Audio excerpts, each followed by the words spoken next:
¿Qué es la formulación de proyecto? La hoja de ruta. Y la hoja de ruta dice relación con un conjunto de conceptos estandarizados que yo diría, pasemos la revisión, lo que no se entienda lo podemos profundizar y lo que se entienda pasémoslo rápido, para que vamos a perder el tiempo. ¿Me parece? Entonces, bueno, el concepto del proyecto. ¿El proyecto qué es? El proyecto es un conjunto de actividades relacionadas entre sí. Tiene que haber una coherencia, una lógica, hablamos de una secuencia, de un plan, lo veíamos en la imagen, ¿no? Destinada a lograr el objetivo en un tiempo determinado y contando con un conjunto definido de recursos. ¿Estamos de acuerdo con esa cosa básica? Y tiene etapa o fase.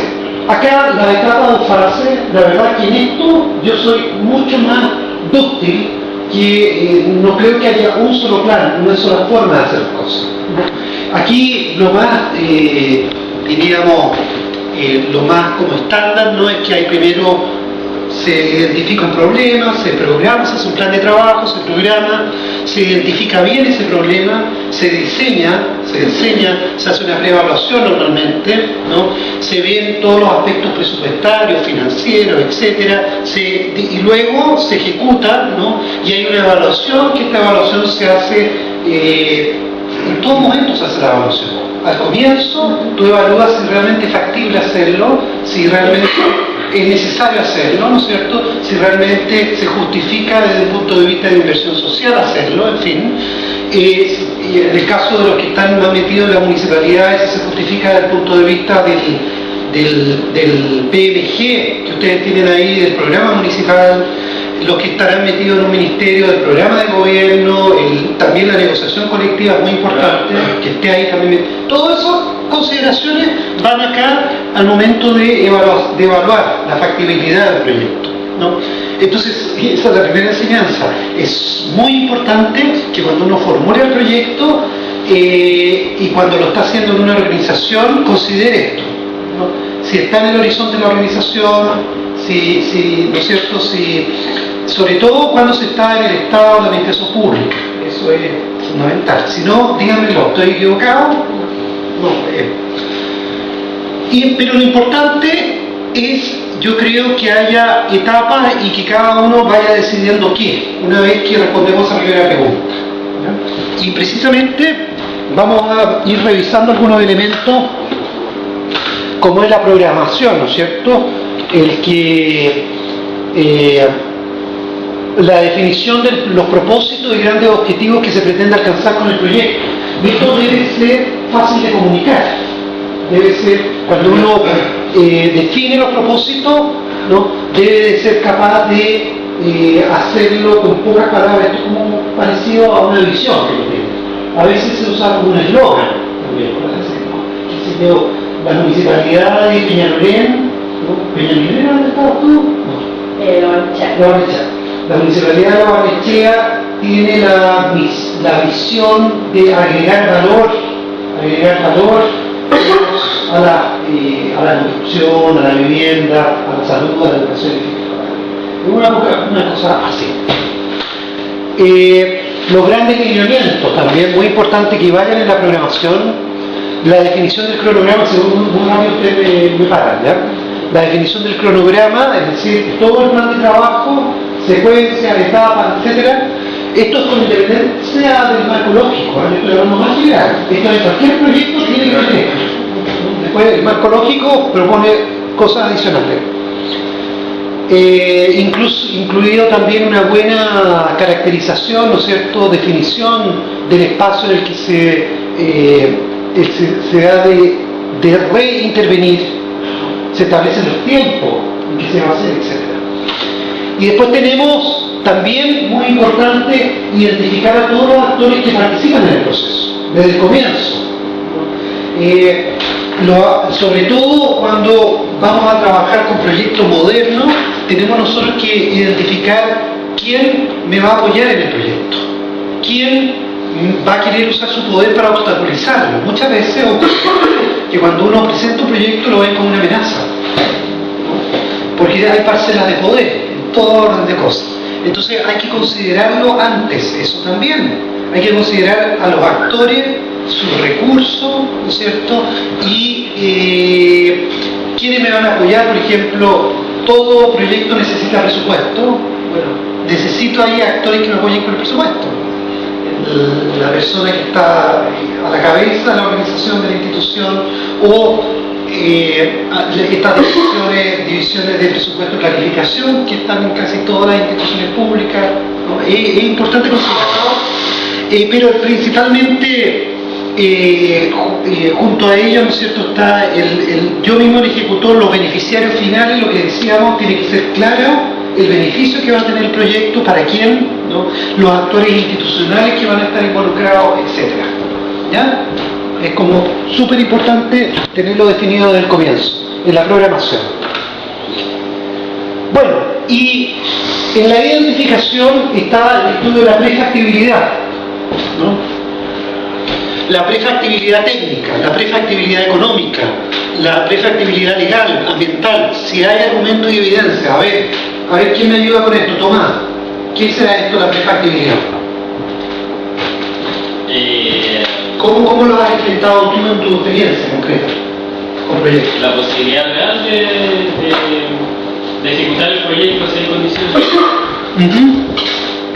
Ya, a ver, pero dame un ejemplo, porque son muy abstractos. ¿Algún ejemplo que a ti te haya tocado, donde tú tuviste que enfrentarte, te aprobaban o no te aprobaban la cosa? Y dependía de la prefactibilidad. ¿Qué es eso que tuviste que hacer? O Jorge, cualquiera, ¿verdad? Adriana, ¿con qué problema te encontraste? Donde fue necesario demandar la prefactibilidad. Bueno, la prefactibilidad es lo que hace posible la factibilidad. O sea, todo eso, el momento previo a la factibilidad es lo que tenemos que estudiar. Teórico, yo te estoy pidiendo caso concreto, experiencia. A ver, un taller con los dirigentes. ¿Ya? ¿Ya? Y teníamos que ver si los dirigentes estaban dispuestos o no a ir a las clases. Pero primero, para ir al taller, ¿cuál era el objetivo del taller? Proyectos también. Pero era qué cosa quería, a través del taller, qué cosa quería darle a los dirigentes. Los conocimientos para que ellos mismos hicieran sus propios, aprender este proyecto y presentarlo a todas las entidades fiscales que hay en el mundo. Ya, ok. Y entonces, ¿dónde estuvo la prefactibilidad? Entonces, si teníamos el lugar, si teníamos las condiciones, si teníamos los desplazamientos, si teníamos la municipalidad, los recursos para poner lo básico, el té, el café. Adriana, no nos le damos la mano entre gitanos. Obviamente que tú tienes todas esas cosas. ¿De qué prefactibilidad me estás hablando? Pero más que nada con los dirigentes en sí. Ah, con los dirigentes. Entonces, ¿qué tendríamos que preguntar sobre los dirigentes? Si estaban dispuestos o no a aceptar el reto, digamos. La motivación, la participación, la motivación es un problema real o no es real. Tío, eso, si el problema es real o no. Claro. Eso es. Ese es el punto. Eso es lo importante. Porque, a ver, oye, tú le ofreces una galletita a alguien, un almuercito te viene, ¿no? Ah, eso es fácil. Lo importante es que nosotros estamos postulando con un supuesto de que hay un problema, tenemos que demostrarlo, ¿no? O sea, ¿qué le iba a dar tú que ellos formularan sus proyectos? Bueno, les falta la capacidad de realmente los dirigentes. ¿Y cómo lo hacemos? ¿Cómo hacemos el estudio de prefactibilidad? Juan, ¿cómo hacemos el estudio de prefactibilidad?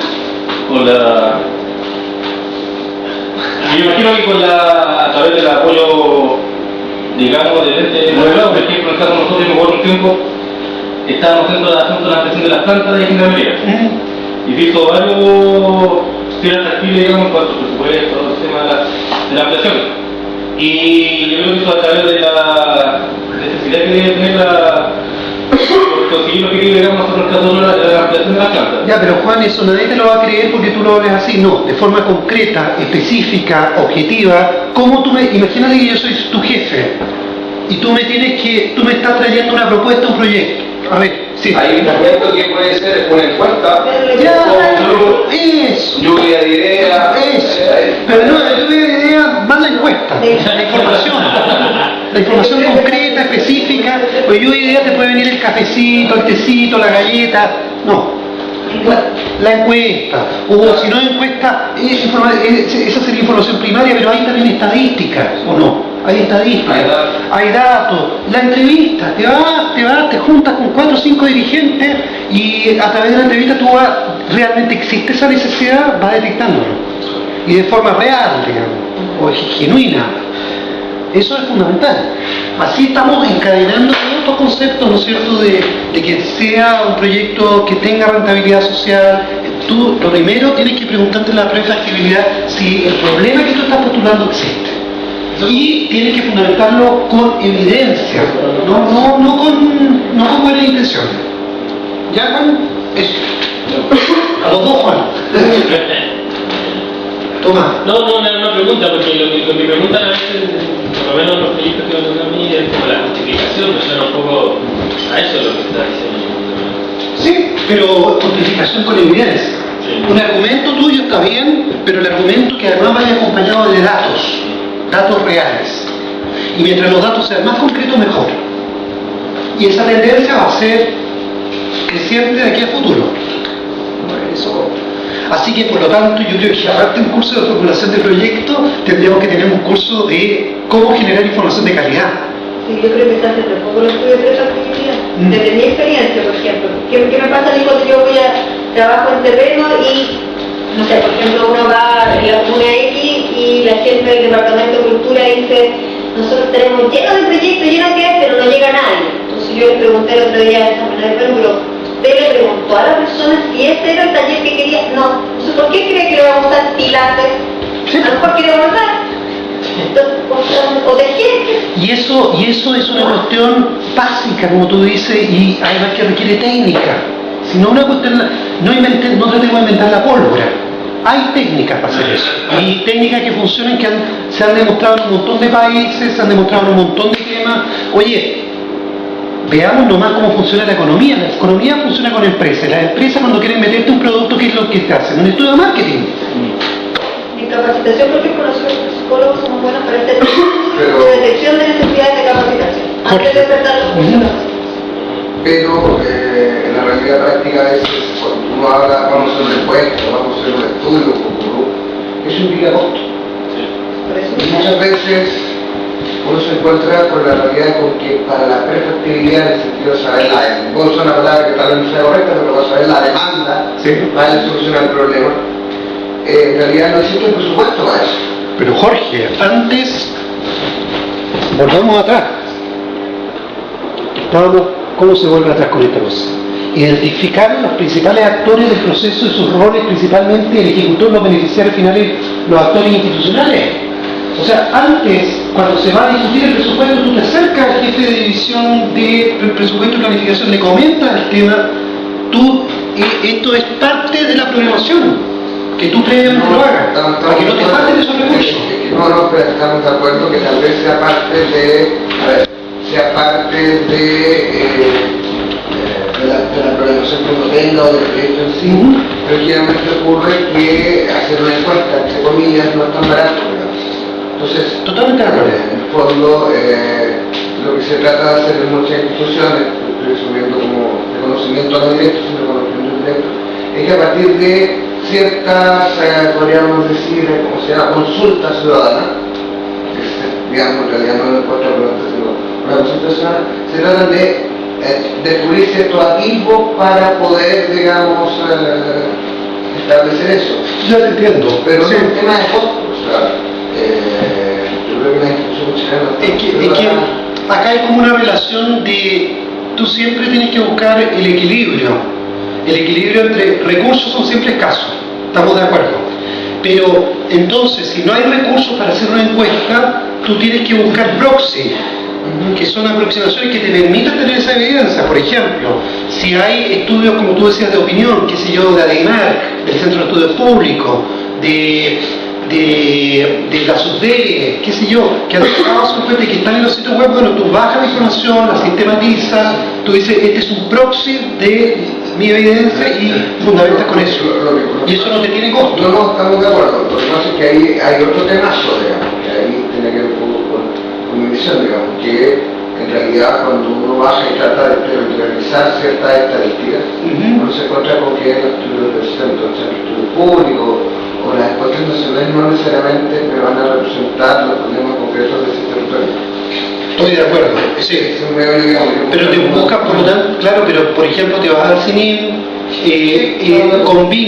combina varias informaciones para más o menos, ¿no es cierto?, tener un indicador del problema, puedes sacar de cassette, en fin, hay muchas formas de... Hay una vía, pero depende también del problema concreto. Si el punto es... Estoy totalmente de acuerdo, pero incluso porque como parte de tu proyecto tú puedes colocar en tu diagnóstico de prefactibilidad que falta esa información y que debe ser parte del proyecto general. No, está bien como forma, es difícil para convencer, digamos. Sí, eso es muy difícil, digamos, sabes que en realidad estoy diciendo que hay un problema, pero en realidad no tengo la información para decirte que tengo el problema. Pero es muy difícil no encontrar información, o sea, por eso, claro, ahí tenés que buscar un equilibrio, que el problema tú lo operacionalices, lo concretices de tal forma que más se acerque a la evidencia, ¿te fijas? No, claro, si vamos a hablar de las estrellas, obviamente nadie... Pero es difícil, justamente ahí tenemos que usar, por una parte, ser riguroso, con buscar dentro de la información que es lo que se aproxime, o a veces si es directo mejor, y al mismo tiempo, probablemente, si la propuesta original era demasiado ambiciosa y en un horizonte muy lejano, traerla un poquito más a lo que yo puedo con evidencia fundamentar. Y tal vez, si yo hago bien ese estudio, hago bien ese proyecto, me gano un espacio. Con eso ya puedo avanzar más allá. Luis. Yo creo que, mira, estas cosas que Fernando llama el Estado, claro, se echa mucho de menos en estos estudios de prefactibilidad porque ya se han hecho una cantidad de proyectos cuyo impacto después que tú has gastado en enorme cantidad de recursos es cero. Entonces, digamos, yo pensaría rápidamente en algunos, que puede ser una buena idea, pero al final no sé cuántos millones de dólares se gastó en los maletines literarios. Sí, claro. Millones de dólares. El impacto, digamos, y hay otros al revés. Nadie se le ocurrió medirlo porque se sabe. Y hay otros al revés, otros que casi no tienen recursos y que salen, claro. No, evidente, y por eso... Pero se van valorando estos temas de... Justamente. Precisamente por eso. Y ahora todos se acomodan los proyectos viéndote casi, yo te diría, con un conjunto de ítems, si tiene esto, si tiene esto otro, si tiene esto otro, o si no, no pasa el proyecto. Entonces, y esa es un poco la enseñanza. El marcológico, ¿por qué surgió? Surgió por esto que tú dices. Se gastaba mucha plata. El marcológico, ustedes saben que es de origen anglosajón, ¿no? Se discute, los alemanes dicen que fueron ellos, la GTZ, Gemeinschaft zur technischen Entwicklung, desarrollo económico alemán, cooperación técnica alemana. Y los gringos, la USAID, dice que ellos. Pero en el fondo los dos van a lo mismo. Fracasaron, porque eso hay que decirlo las cosas como son, fracasaron en sus políticas de cooperación para el desarrollo, invirtieron mucha plata que no sirvió para nada, el mundo no mejoró, sino que se empeoró, las inequidades aumentaron, etc. Entonces se dieron cuenta de dónde estaba la explicación. La explicación estaba con que se había dado la plata, se habían tirado la idea, pero no se hizo seguimiento, no se monitoreó, no se vio qué resultados tenía eso sobre la gente, que mejoraran las condiciones de vida, que en fin, que hubiera más... Y surgió el narcológico. Y esa es la filosofía del narcológico, ayudar a esto. ¿Y cuál es la filosofía del Estado de Chile? ¿Cuál es la filosofía de la DIPRES? ¿No? Esa es la misma. Está siempre ahí presionando para que la cosa tenga rentabilidad social. Entonces esta cosa se ha ido incorporando. Pero de a poco. ¿De a poco? Sí, porque yo, la municipalidad me empezó justo el año 92-93 con la democratización de las municipalidades y ahí nacieron N proyectos, no tuvieron ninguna evaluación ni antes ni después, solamente con la lógica de que si no participaba la gente se caía el proyecto. Eso era la única evaluación que hacían. Claro. Y ya hace muy poco, yo diría hasta ahora en Maipú ya no hay quien evalúe. Porque la mayoría nos dejan a las asistentes sociales y ya son programas más asistencialistas. Y a veces no tienen tampoco las herramientas para hacerlo. Es complicado. Yo creo que cómo encontrar una forma de evaluar que no sea cara. Ese es el punto, ese es esencial. Tu consultora podría proponer una cosa así, grito y plata. Que sea Nos invita a todos. Lo que pasa, profesor, lo que pasa es que en la vida innovación, real, en la vida real, uno no puede andar prefactibilizando cualquier cosa que se le ocurra a uno. O sea, estoy de acuerdo. En la programación no lo tendría que leer. En la programación es súper clave la visión del líder. O sea, uno no puede andar haciendo cualquier cosa porque uno se le ocurre. Porque ya vemos la dicotomía, por ejemplo, en los municipios, entre las CESPLAN, que generan proyectos, y que de repente los alcaldes le dan más energía a una cosa que a otra. Por lo tanto, esa discusión previa para mí es clave. Porque si no, en realidad hay asuntos que son súper financiados. Nosotros, por lo menos acá, el alcalde estaba con el tema de la perspectiva, o el 2045, y sale, y son 45 pasos. Pero por otro lado, vemos que la capacitación de los funcionarios tiene presupuesto de 10 millones de pesos. Entonces, hay una dicotomía de hacer la apuesta, una cosa es más ambiciosa que otra, pero otra no soporta, los recursos humanos no soportan una perspectiva que no tenga calificación con las competencias personales, por ponerlo a... Entonces, yo creo que esa discusión es clave para mí, para ver qué temas vamos a prefactibilizar. Tú dices que haya un liderazgo. Sí, claro. Sí, obvio. Sí. Yo creo de todas maneras. No va a andar con su proyecto huérfano por toda la oficina. Pero probablemente ni yo, ni tú, ni somos los líderes que vamos a tomar esas decisiones. Entonces, ¿qué es lo que nosotros, en nuestra estrategia y en nuestra forma de proyectar, de comenzar a trabajar, tenemos que tener ese dato, como tú lo dices, muy fresco, y al partir ya tenemos que considerar que tenemos que tener los oídos muy atentos, como lo tenía el mono, a lo que diga el líder, el programa que tiene, y tal vez no vamos a estar tan de acuerdo, no nos va a gustar tanto, puede ser, pero tal vez va a ser un espacio para comenzar algo. Y ahí metemos la batería. Ahí metemos todo nuestro know-how, nuestro conocimiento, cosas de ganar ese espacio, ¿te fijas? Lo cual nos va a permitir después poder seguir. Poco. Pero había otra... ¿Sí? ¿Tú? No. Yo creo que en el caso de la sociedad civil es un negocio, o sea, más difícil incluso pensar lo que se está diciendo, me parece que responde con la lógica más del aparato público, porque si bien yo lo encuentro súper importante, pero, o sea, yo he postulado a fondos donde no me dejan ni siquiera poner la cuenta de la luz. Entonces, estar pensando en prefactibilidad o en evaluación es francamente difícil, porque no hay una cuenta realmente de que las organizaciones sin fines de lucro también hacen un aporte al bien público. Y casi que el trabajo que hacemos nosotros tiene que ser gratis nomás porque para eso estamos.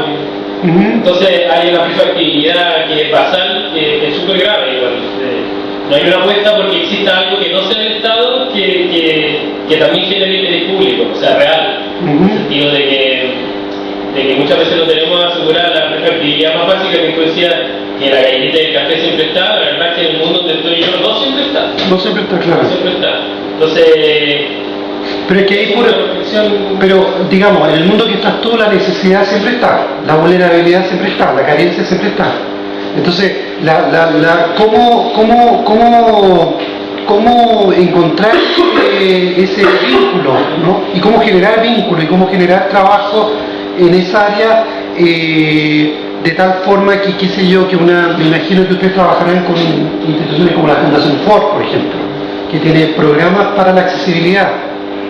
Enganchar ahí para el financiamiento, pero lo importante va a ser que una vez que si tienes ese proyecto, en ese proyecto tú lo estés mirando también como una fuente de nuevos proyectos, y que la prefactibilidad que no la puedes hacer postulando a los fondos, use ese proyecto para generar información.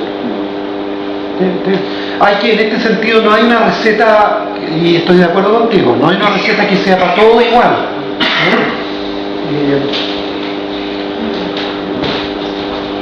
Sigámosle, démosle. A ver,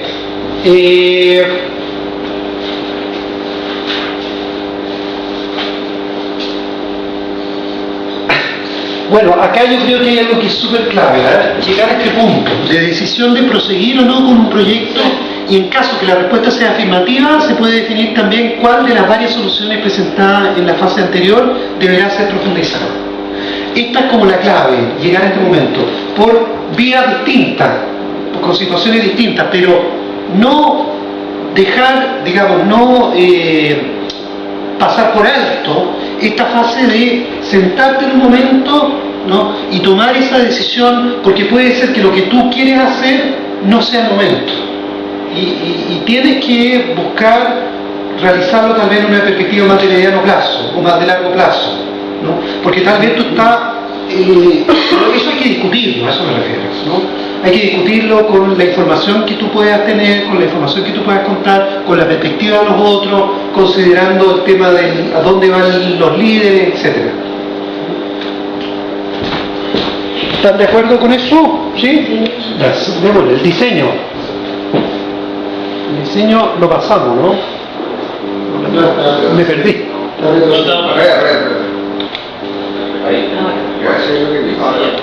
Ahí.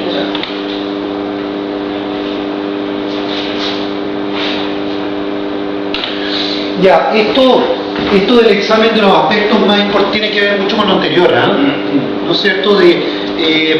La prefactibilidad en el fondo también se hace de esta forma, en la medida de que yo trato de ser lo más preciso posible para comunicar la visión, el propósito, el objetivo que tengo, ¿no? De tal forma que casi la contraparte, el que vea como una maqueta de lo que yo quiero hacer, lo vea así de forma que sea lo más concreto posible, ¿no?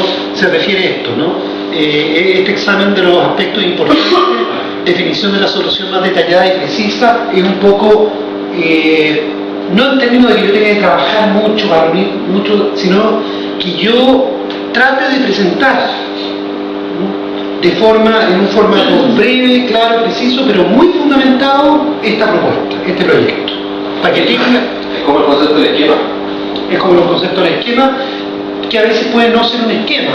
Puede ser que tú vayas a una reunión, que es justo la reunión clave en la que va a estar esta persona, que es muy relevante, y que tú tengas espacio, y eso lo ocupes para presentarlo de forma breve, pero detallada, o sea, con argumentos y con evidencia. Otro será distinto, será una reunión más formal en que se va a discutir el proyecto y tú traes tus informaciones, pero que no olvidemos eso. Bueno, el marco lógico que lo vamos a ver después más detalladamente, ¿no? Y lo vamos a verlo de forma más aplicada, más que teórica. Ya, eso sí. El financiamiento es una cuestión, yo creo, hoy día ineludible, ¿eh? Todo proyecto. O sea, uno no puede partir y tomar, es muy importante también para el sector de la ONG, sin fines de lucro, porque imagínate, o sea, tú si te van a preguntar igual cualquier organización cuál es el presupuesto que tiene, cuáles son los costos, cómo se justifica.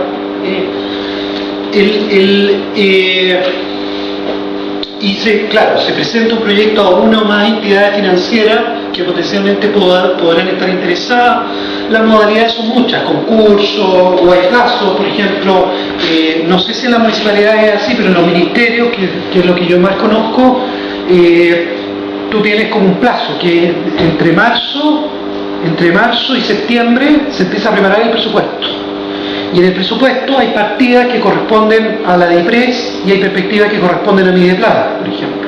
Y Mideplan tiene plata para proyectos que son más como investigación y aplicación, ¿no? O más como que son más para como que esta idea del presupuesto ahora que debe ser más dinámico, que no es un presupuesto estático de una cifra que tú la tienes ahí, sino que es en el fondo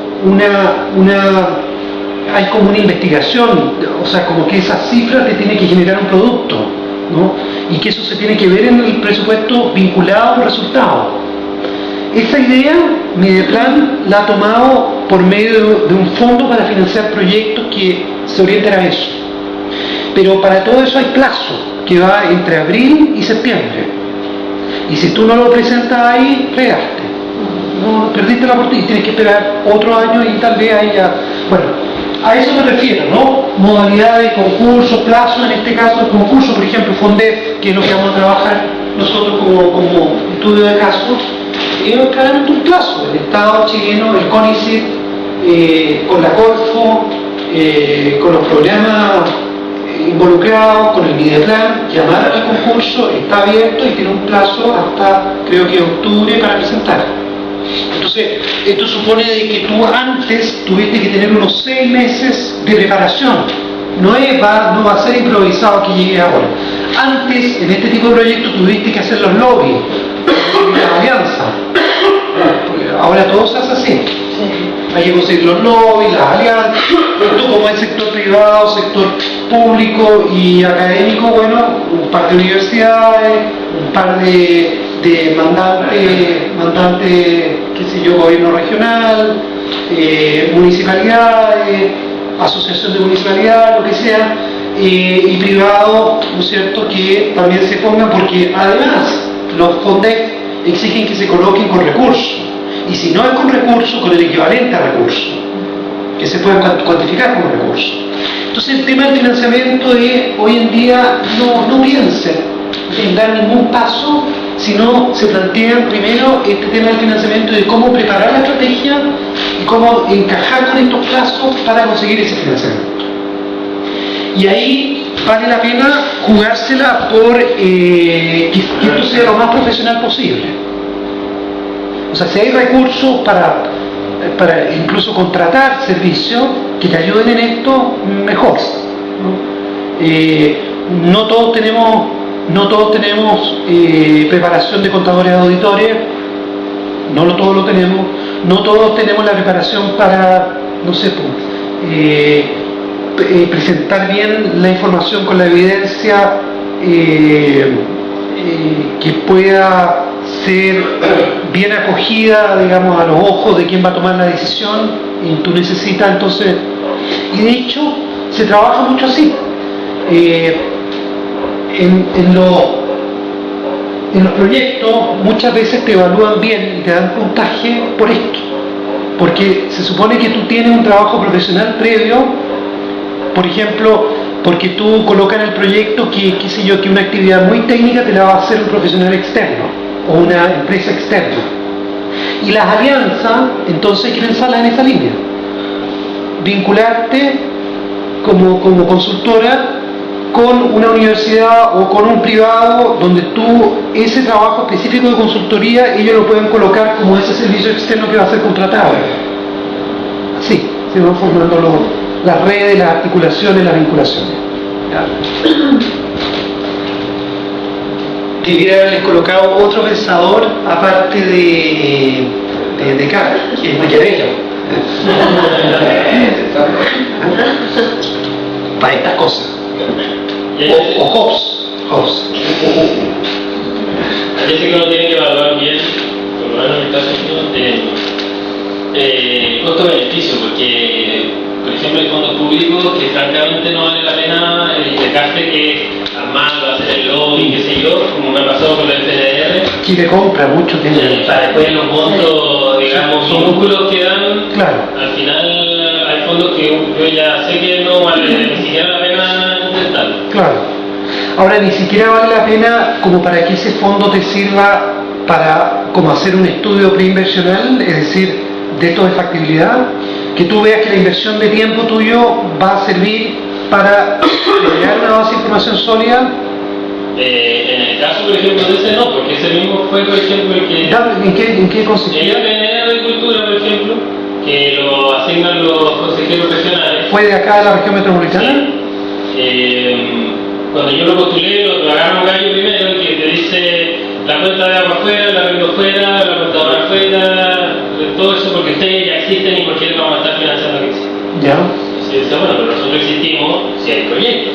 Y me decía, o sea, y no podía entender que si no había proyectos no existía. Y después, o sea, eso ya te sacó todo el financiamiento basal de existencia, o sea, que iba a tener que estar gastando plata a otro proyecto para ejecutar este.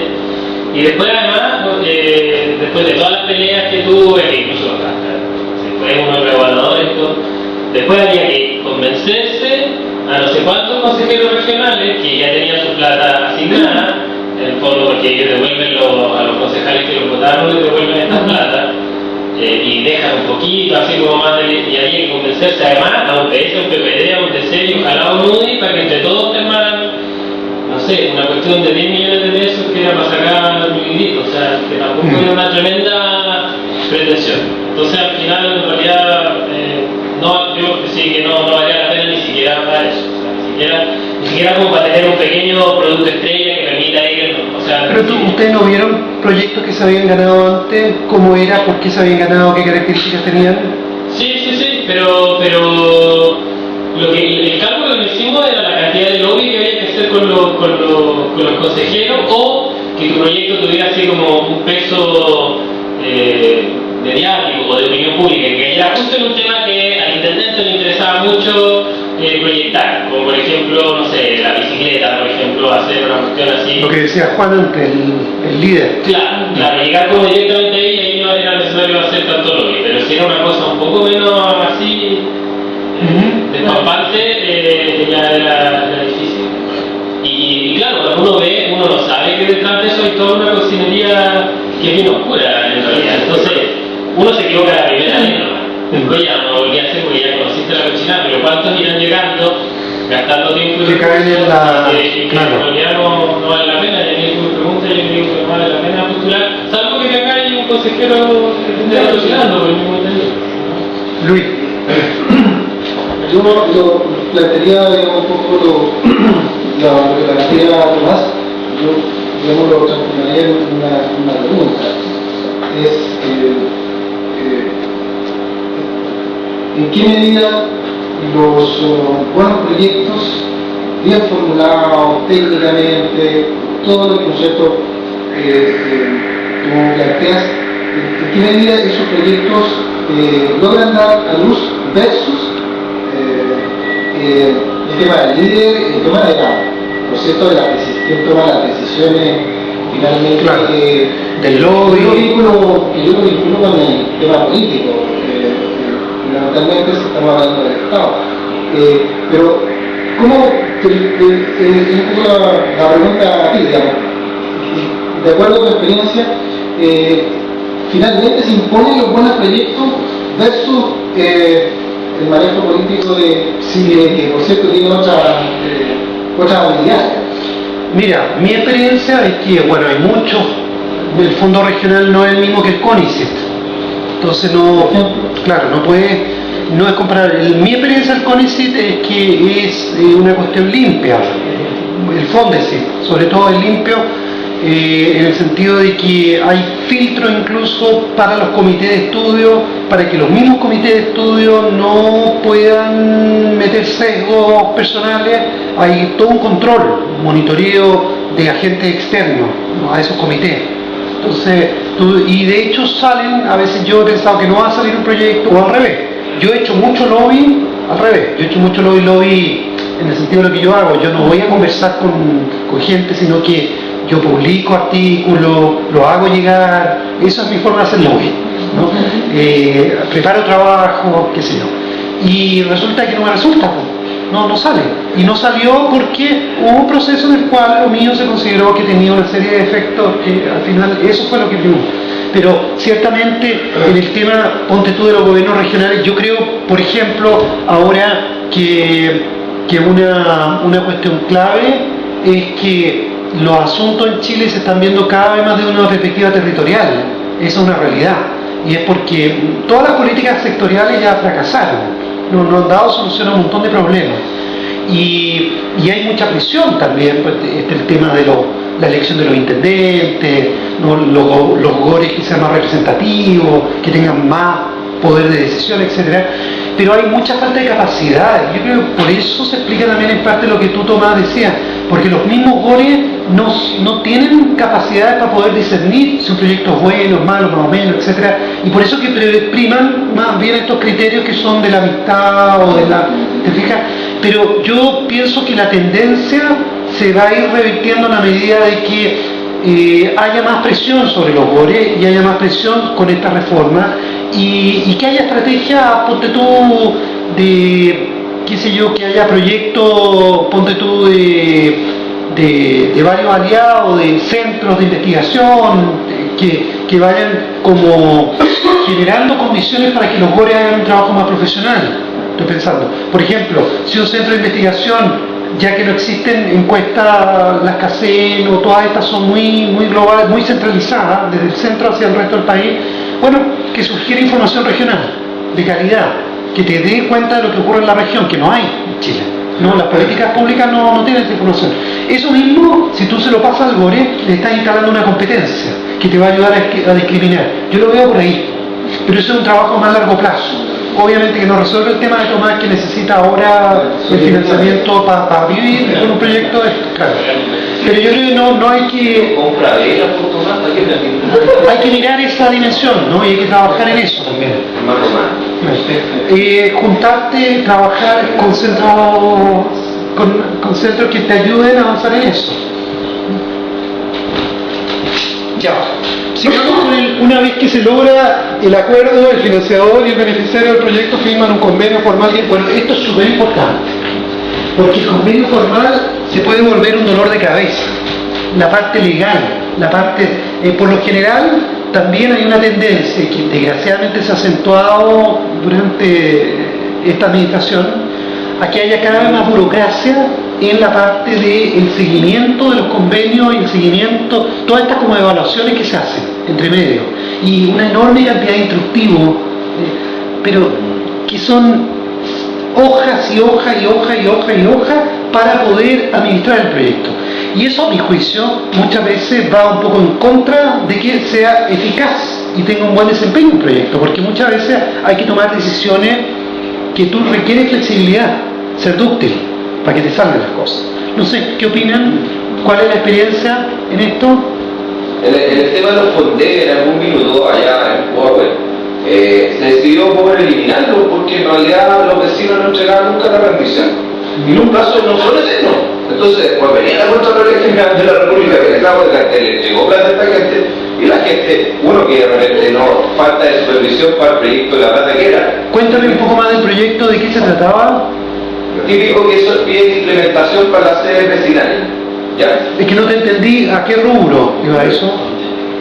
FONDEVE, Fondo de Desarrollo Vecinal. Ya, que eso no lo entendió. ¿Ya? Entonces, lo que soltó, porque en realidad los dirigentes ya se distorsionó demasiado la cuestión y faltaste supervisión, es que al final termina siendo un ítem presupuestario que queda con 0 pesos. Claro.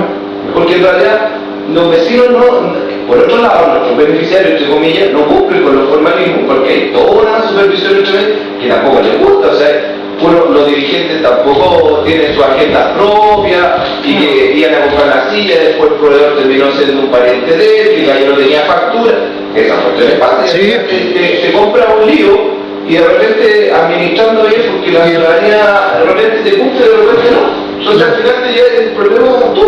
Claro. Entonces uno al final llega a tocar en la Contraloría. No, yo no estaba. O sea, tú no me darías el proyecto a mí.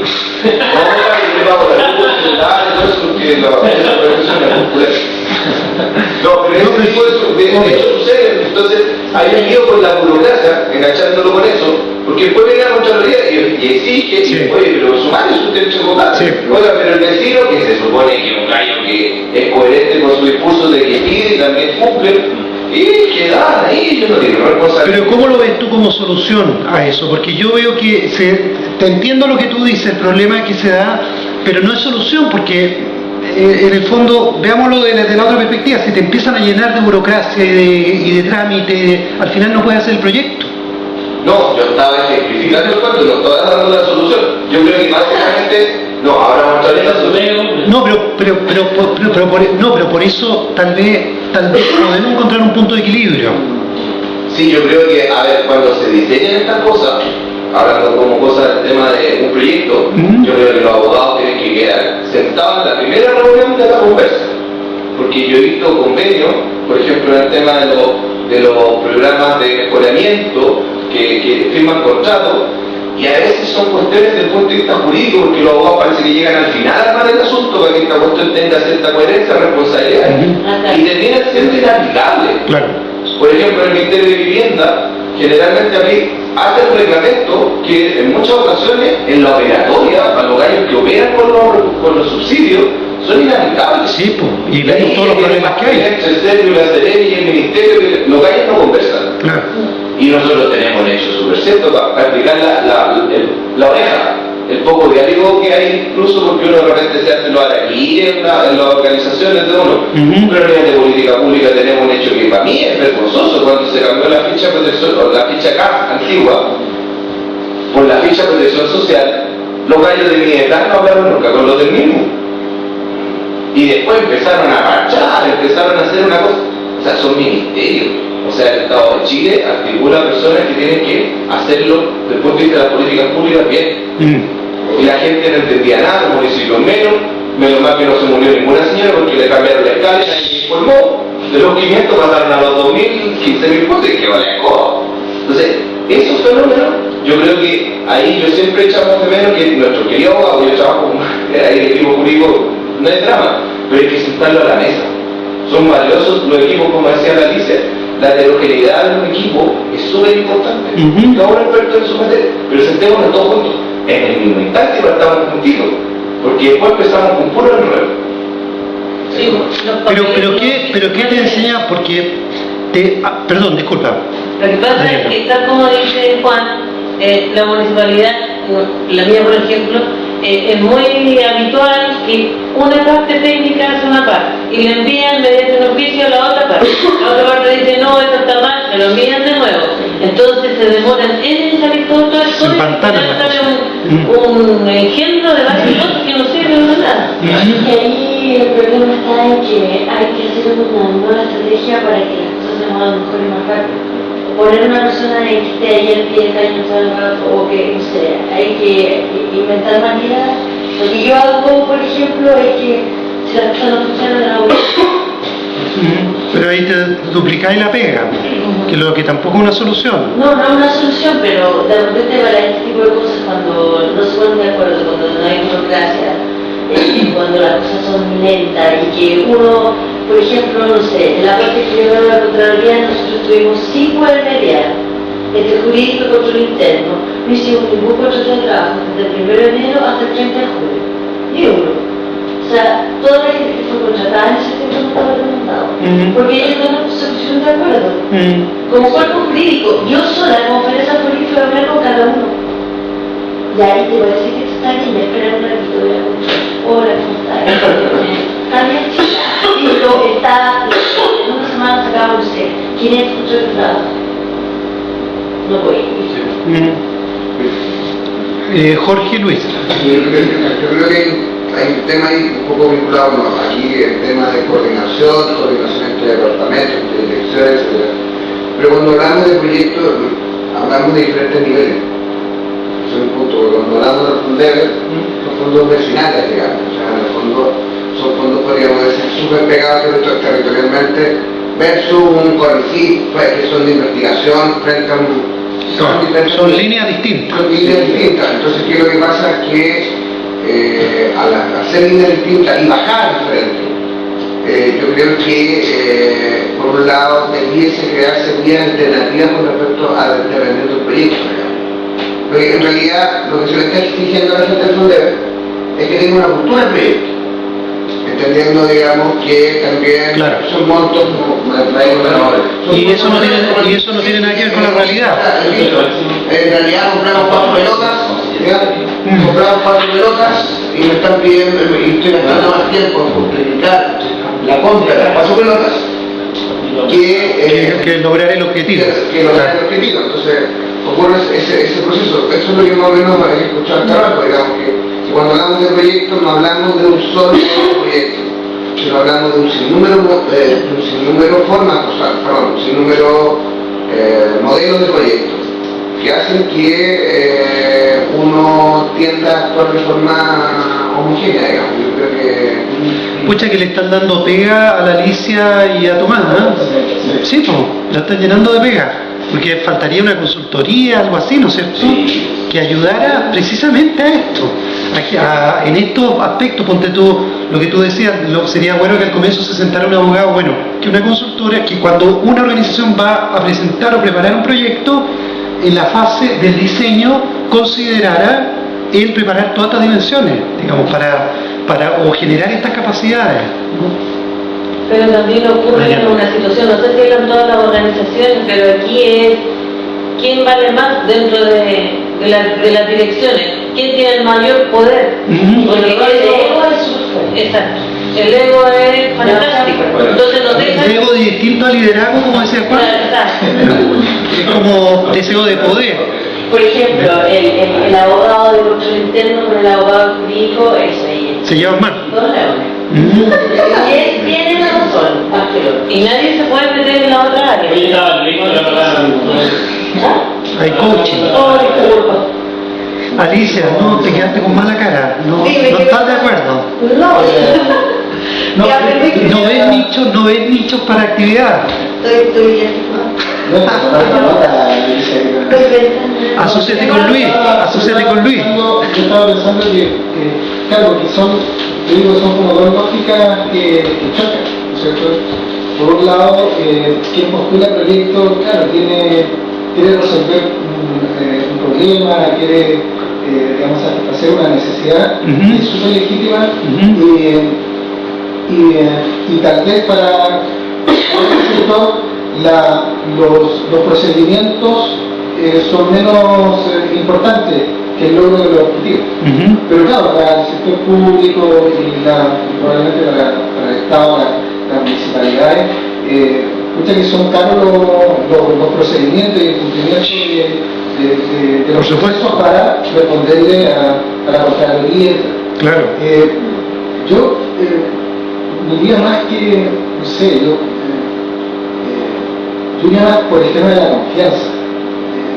Como tal vez ahí los abogados pueden definirla, pero la confianza en el impacto, en el logro del proyecto, si el proyecto es exitoso, que haya habido una flexibilidad en de repente a lo mejor priorizar el destino de los recursos para algo distinto que se tenía en la planificación, en el programa.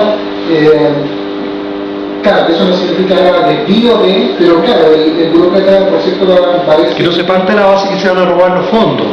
Claro, pero el burócrata va a decir, bueno, usted dijo que iba a comprar Silvia y compró piso, digamos. Entonces, Entonces, yo me llamo por el tema de la confianza en el sentido de que si el proyecto desvió los recursos, no cumplió con los objetivos, se le castigue frente a nuevas postulaciones. Un sistema de reputación. Claro, más que eso, porque, claro, pero si empezamos, por cierto, a llenar de papeles, en el sentido para cumplir los procedimientos, yo encuentro que es completamente contraproducente. O sea, diría, más por ese lado Alicia. Y lo que pasa es que me estoy pensando como en otras cosas, también tratando de ponerse desde el lugar del que elabora el proyecto, que no necesariamente es un experto en el lenguaje del proyecto. Porque uno pudiera pensar que este lenguaje, ¿no? Que hoy día uno habla en marco lógico y se creó este instrumento para poder ordenar un poco y poder garantizar que los proyectos efectivamente tengan un impacto y se crean más cosas. Pero tanto en ese nivel, ¿cierto? Cuando uno postula, no sé, a mí me tocaron agroecológicos para Sename, para Mideplan, tanto en ese contexto como a nivel municipal, cuando tú tienes que elaborar un proyecto para postular este fondo, ¿cierto?, de desarrollo vecinal, el supuesto que está a la base es que las personas que lo van a elaborar manejan el mismo lenguaje que el proyecto supone. Y eso no siempre es así. Entonces, a mí no te entendí, no te seguí. Explícame lo que pasa. Aquí me refiero que cuando el dirigente de la Junta de Vecinos, ¿cierto?, quiere comprar la malla para el arco de su cancha porque se le rompió, o la iluminación, tiene que elaborar un proyecto. El supuesto que está ahí es que ese dirigente sabe elaborar ese proyecto. Por lo tanto, que se maneja con este mismo lenguaje que nosotros ahora estamos tratando de homogeneizar. Entonces hay un supuesto y yo creo que desde ahí genera una inequidad.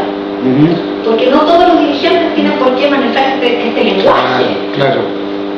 Porque no es su expertise, porque no es parte de su rol de dirigente. Si el dirigente quiere solucionar el problema de su comunidad, ¿por qué él debería hablar en el mismo lenguaje que nosotros estamos esperando que haga? Allí yo creo que ya hay un primer problema. Es un primer problema que yo detecto. Entonces, que se puede resolver, en algunos casos nosotros lo hemos propuesto como consultora. Con un programa de capacitación previo. O le hemos propuesto al municipio, por ejemplo, que destine, genera al interior de las secretarías comunales de planificación, por ejemplo, una unidad de proyectos comunitarios donde no solo se capacita al dirigente, sino que se le acompaña en la formulación de el municipal ahí presente. que le hace el proyecto, que le ayude, por ejemplo. Esa es una forma de resolver. O sea, no que eso lo haga, pero que lo ayude, claro, que lo acompañe, que lo asesore, claro. Porque además muchas veces, claro, porque no es, ese es un tema. Otra dificultad que yo veo es la que ponemos acá, que es la dificultad de la gestión del proyecto al interior de la entidad financista, como municipio, por ejemplo. Que claramente no hay trabajo intersectorial, no hay trabajos de coordinación, cada unidad habla un lenguaje distinto, entonces ahí ese es otro tema.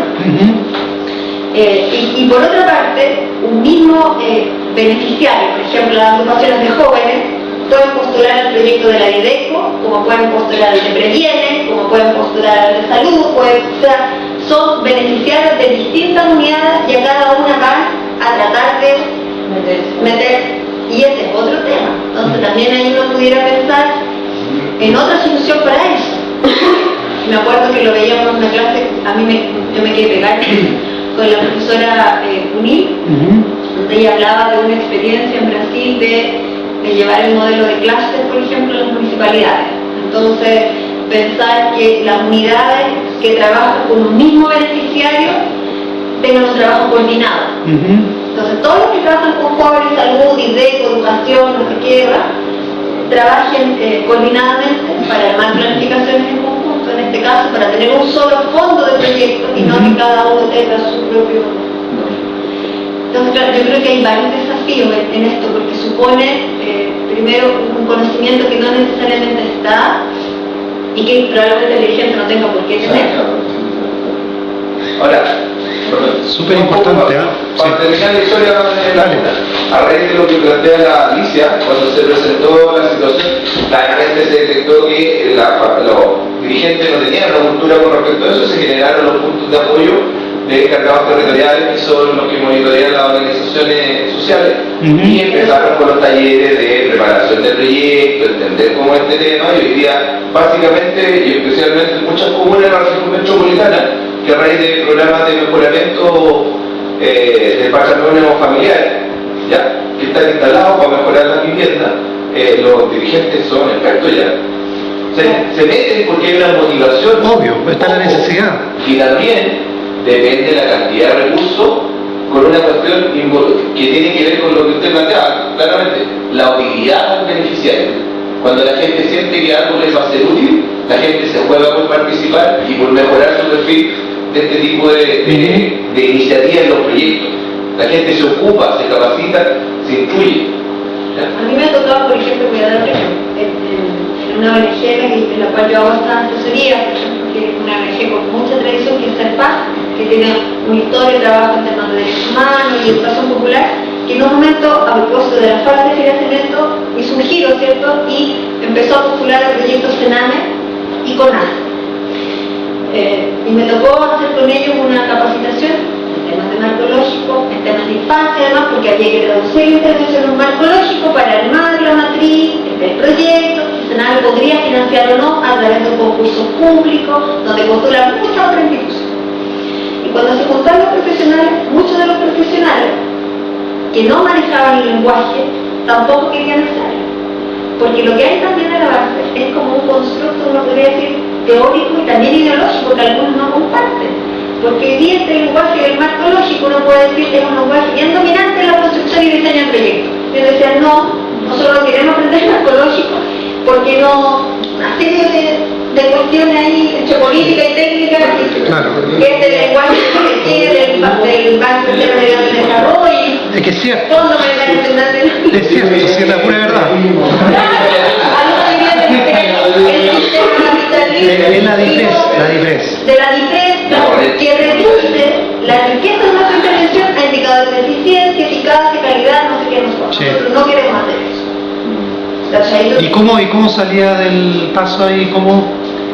Ahí uno tiene que empezar a convencer que tampoco nos estamos convencidos porque efectivamente limita la riqueza del proceso interventivo, ¿cierto?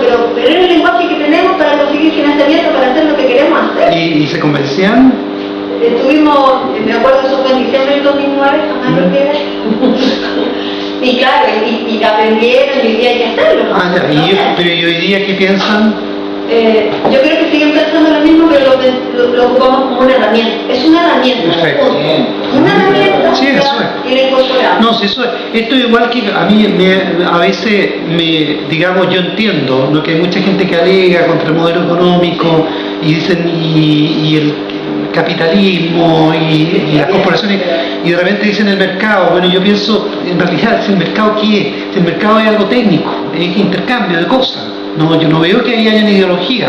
El punto es cuando eso se manipula o se distribuyen mal los recursos, que eso ya tiene que ver con decisiones, pero no con el mercado. O sea, el mercado no es un demonio, no es ni bueno ni malo. Es un poco lo mismo. Es un poco lo mismo. Es una herramienta que tú la puedes usar para el bien o para el mal, pero el bien o el mal está en ti. ¿Cómo la usas? Pero se da el caso también de que esta Esta herramienta... es ética de la producción de proyectos. La materia de marco lógico es un cuadrado bien específico y en el municipio de repente salió todo un estudio y una matriz que había que llenar como proyecto, una idea de CEPLA, y le ponen matriz de marco lógico a una situación, a un cuadro que no tenía nada que ver con ninguna de las marco lógico y matriz de marco lógico. Entonces cuando yo hablo con la socióloga, no, me dice que esta es una idea nada más, pero ¿por qué le ponen matriz de marco lógico? Sí. Le ponen un nombre que no tiene nada que ver con un marco lógico. Entonces, de repente pedimos a los vecinos que tengan un vocabulario cuando ni siquiera del interior del municipio, el que planifique, el no lo conoce bien. Claro.